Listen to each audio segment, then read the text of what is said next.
ఏండ్లైనా అధ్యక్ష నేను మిమ్మల్ని ఒకటే మాట్లాడగదలుచుకున్నా.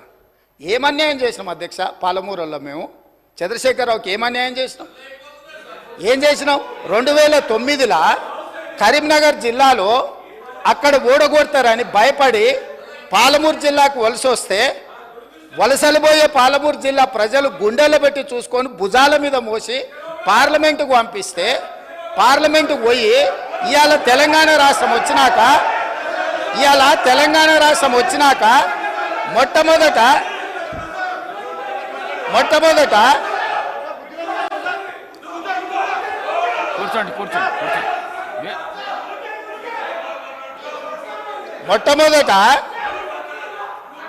ఆనాడు ఆదరించి భుజాల మీద మోసి పార్లమెంటుకు పంపిస్తే తెలంగాణ రాష్ట్రం వచ్చిన తర్వాత వచ్చిన తెలంగాణ రాష్ట్రానికి మొట్టమొదటి ముఖ్యమంత్రిగా వారి బాధ్యత ఏంది అధ్యక్ష? పాలమూరు జిల్లా ప్రాజెక్టులు పూర్తి చేయొద్దా అధ్యక్ష? ఈ రోజు కూడా ఉమ్మడి రాష్ట్రంలో ఏ అన్యాయం ఏ నిర్లక్ష్యానికి పాలమూరు జిల్లా గురైందో, మా తట్ట పని పార పని వలస బతుకులు ఎట్లున్నాయో బీఆర్ఎస్ పార్టీ అధికారంలోకి వచ్చిన 10 ఏళ్లలో అంతకంటే దారుణంగా తయారైనవి. ఇవాళ 10 ఏళ్ల తెలంగాణ రాష్ట్రంలో కూడా అదే కల్వకుర్తి, భీమా, నెట్టంపాడు, కోయిల్సాగరు, పాలమూరు, రంగారెడ్డి, ఎత్తిపోతల, సంగంబండ, రాజోలి బండ, జూరాల ఏ ప్రాజెక్టు కూడా ఈ 10 సంవత్సరాలలో దాదాపుగా 17.5 లక్షల కోట్లు అప్పులు లెక్కలైతే 20 లక్షల పైన కోట్ల రూపాయలు ఖర్చు పెట్టినా మా పాలమూరు జిల్లా ప్రాజెక్టులు పూర్తి కాకపోవడానికి వీళ్ళ దుర్మార్గం కారణం కాదా?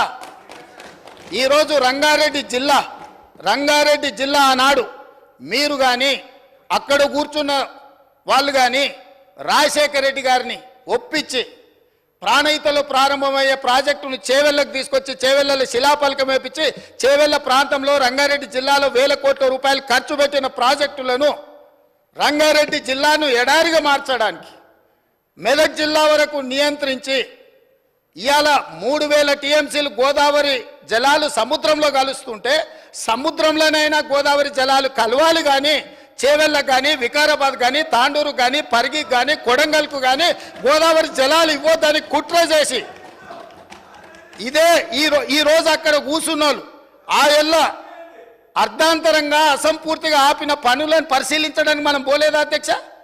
చేవెళ్ళ చౌరస్తాలో శిలాఫలకం ముందర మనం నిరసన తెలపలేదా అధ్యక్ష? ఏం పాపం చేసింది అధ్యక్ష రంగారెడ్డి జిల్లా? రంగారెడ్డి జిల్లాలో భూములు అమ్ముకుంటారు, రంగారెడ్డి జిల్లాలో ఉన్న ఆస్తులు అమ్ముకుంటారు. ఇవాళ చేవెళ్ళ ప్రాజెక్టును మొత్తం నిర్వీర్యం చేసి ఇంకా సిగ్గు లేకుండా ఈడికొచ్చి మేము వెలుగబెట్టినామని ఇవాళ ఈడికొచ్చి మాటలు చెప్తుండ్రా? కాంగ్రెస్ పార్టీకి పోయినసారి 19 మంది ఎమ్మెల్యేలు ఉంటే 5 మంది 6 మంది అని ఎట్లా లెక్కలు చెప్తాడు అధ్యక్ష? ఇవాళ తెలంగాణ సమాజం మొన్న జరిగిన శాసనసభ ఎన్నికలలో కాళ్ళు చేతులు ఇరిసేసిండ్రు, అయినా మారకపోతే పార్లమెంట్ ఎన్నికలలో ఉరి తీసిండ్రు. గుండు సున్నా ఇచ్చినాక కూడా బుద్ధి మారకుండా ఇట్లా మాట్లాడు కరెక్ట్ కాదు అధ్యక్ష. విద్యుత్తు మీద కూడా నేను మా మంత్రివర్యులు చెప్తారు, విద్యుత్తులో కేంద్ర ప్రభుత్వాన్ని మేము ఏదో పోరాటాలు చేసినామని తప్పుడు ఒప్పందాలు ఏమేం చేసిండ్రో మీటర్లు పెట్టడానికి ఒప్పుకున్న అనుమతులు ఏంటో అన్ని లెక్కలు తీసి ఇదే సభలో పెట్టి అడుగుతాము.